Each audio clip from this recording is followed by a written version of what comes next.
you just slow down with the pushing at the front? It's becoming a little bit dangerous at the front. I've been asked to ask you. Thank you very much.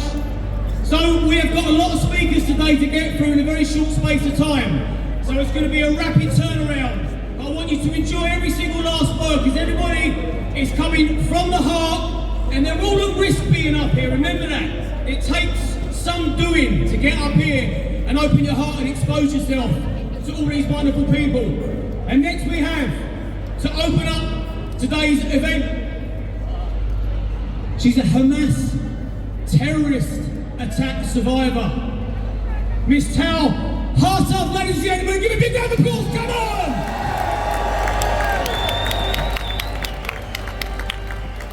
Shalom London! Okay, I fly from Israel to give you hope that your fight is far from over. But first, the bad news.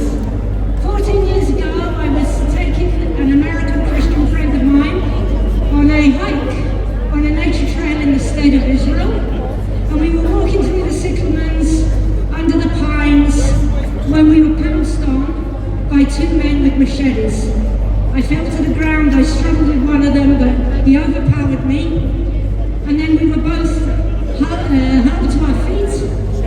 And then we were in this most surrealistic event. We're under really a canopy of pines where I could hear the birds chirp. We're held at knife point for half an hour. And finally, one of them tells me to take off my shoes, and he ties our hands behind our back with my shoelaces. They gag us, and he removes my Star of David.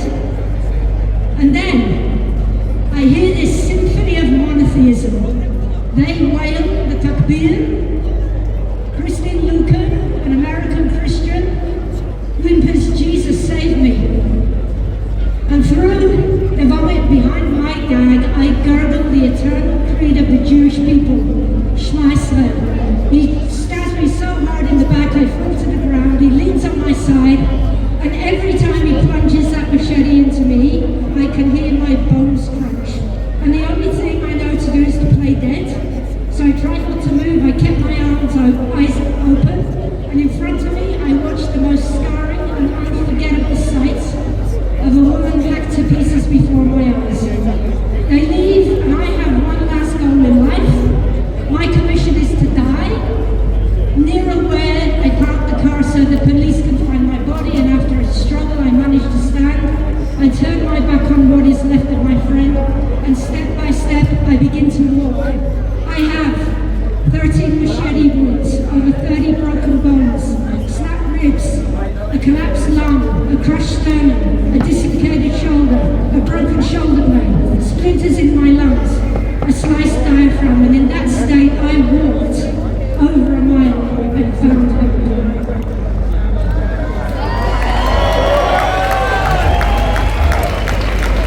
It's a very, very dark story. I have a little bit of hope. In that initial scuffle with these terrorists, I managed to pull out my penknife and stab one in the nuts. And due to that stabbing, the police were able to apprehend the terrorist because of his DNA on my sleeve. The good news is that they were sentenced and arrested, and as I speak, I'm waiting to hear if my would-be killers are going to be released for our hostages. The other bad news that I want you people to know about is for the last 14 years, your taxes have been sent to the Palestinian Authority, who are rewarding these terrorists with a monthly murder salary. Listen out, London.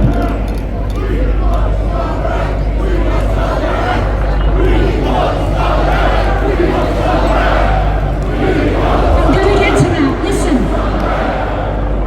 Listen to me. Listen to me, please. It is unkind and untrue and unhelpful to say all Muslims are machete-wielding murderers.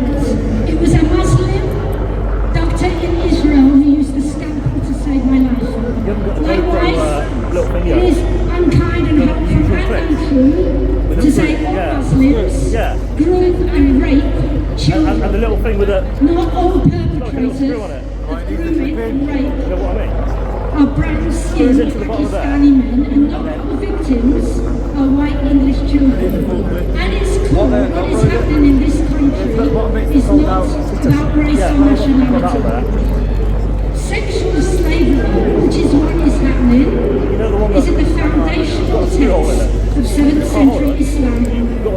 Jihad is a campaign of aggression waged by Muslims against non-Muslim peoples to make them submit to Islam. Islam does not mean peace, it means submission.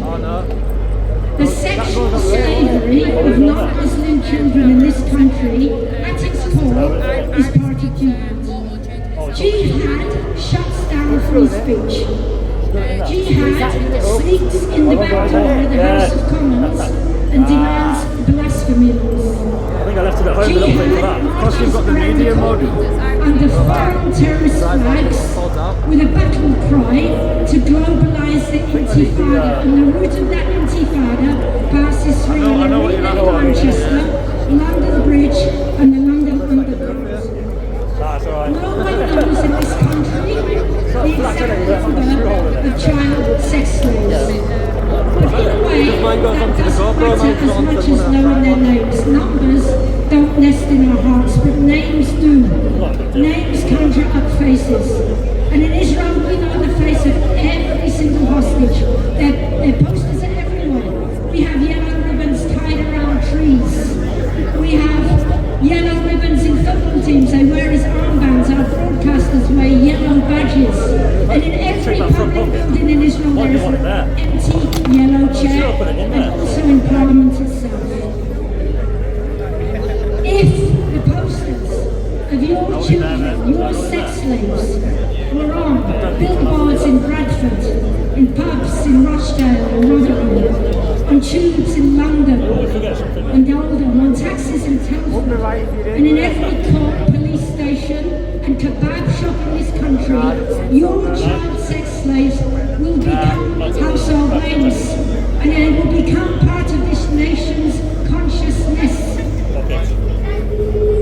Names of the victims could be on the banner rolling across the bottom of the screen at the likes of the BBC, Sky News and Channel News. Just think if every MP, every baroness, every local councillor, the Lord Mayor of London and the Prime Minister himself would wear a bow tag like this, which instead of saying, "My heart is held captive in Gaza," it would say, on one side there'll be a Union Jack, and on the other side it would say, "I will make our children safe again."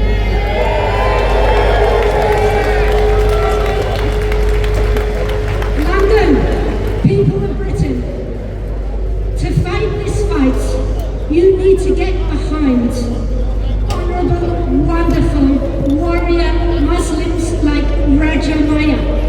Raja has been fighting for 6 years to expose the Labour cover-ups. The Labour Party is protecting groomers and gang rapists to get the Muslim votes. You need to promote the voices of Iranian dissidents and platform fearless, outspoken Muslim apostates. You need to make the name of Salman Momika, an apostate Christian, but an Iraqi refugee in Sweden, who was known for his public demonstrations of burning the Quran, and he was murdered a few days ago by outraged jihadists. Let me tell you this, I understand outrage. I understand the outrage. I too am outraged at the terror which shredded my life. Not only did I lose my friends, I lost my health, my anonymity, my home, peace of mind, restful nights, routine income, the dignity to provide myself, my vocation, the ability to enjoy the mundane, pain-free existence, and my mental health. Yes, I am outraged, but I did not go running after Muslims, pouncing on them, tying them up, and hacking them to death. Outrage is a choice. You have a choice as how you can behave. It's a choice between a machete or a scalpel.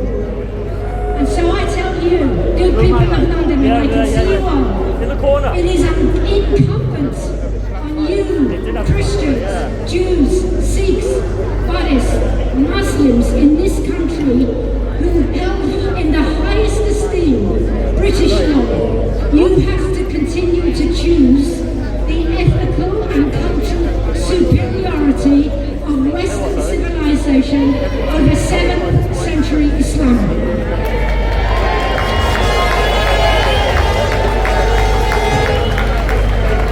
The alternative, and there's no middle ground, the alternative is to side with the people marching around the corner. They will be the deranged and the depraved who express their outrage by ripping down posters of babies held captive in tunnels. These people around the corner, these are the people who excuse the murder of a refugee because he burned a book of those who persecuted him.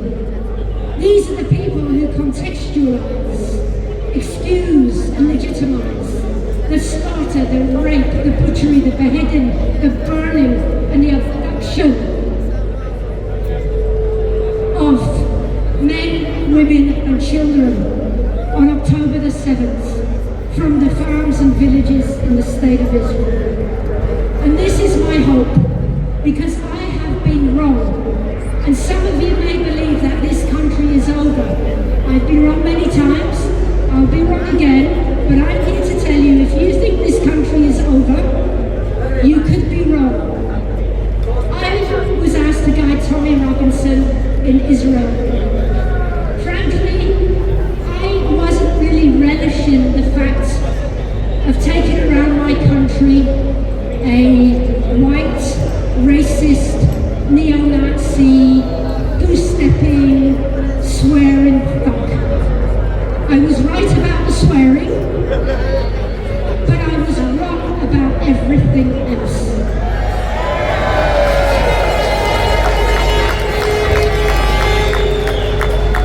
I was also wrong about Israel.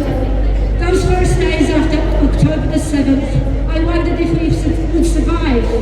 But I'm telling you, out of this barbarity, we are living again. And where there is life, there is always hope. And I've been wrong about myself.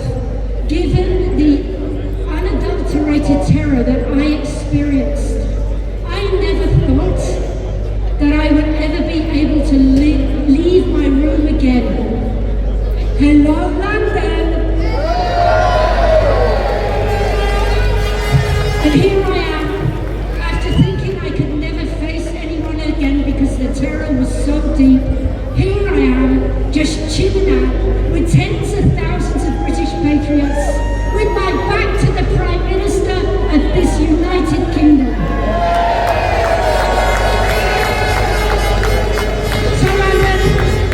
Just to conclude, I'd like to thank you, and I'd like to say to the people on the march over there with their terrorist flags, it's been very healing for me to take a little time out of my busy schedule of genocide and talk to you all today. So, just remember, London, it ain't over till the fat lady sings. Shalom!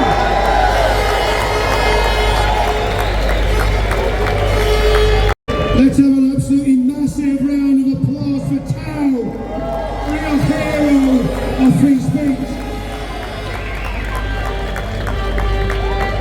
And I want to very quickly think about Salwan Mamika. Salwan Mamika was a hero of free speech. I'm going to call for this entire crowd to fall silent for 1 minute for a hero of Western civilization and a hero of free speech. Let's have a massive cheer for Salwan Mamika. And now I will call for everybody to go into a hushed silence for 1 minute as we bow our heads and remember that hero of free speech, Salman. Let's have a minute's silence starting now.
Let's have a massive round of applause for Salman America.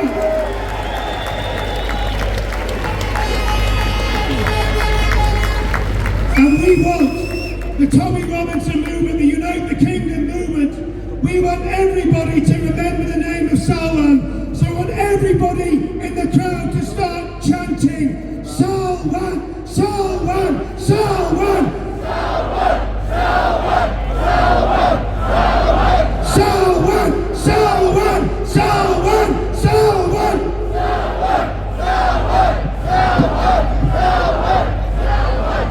And we're going to let the killers, the psychopathic religious extremists that killed Salman know we will never forget the names of the heroes of freedom. But we will despise your name forever, who killed freedom and who killed Salman. Thank you very much.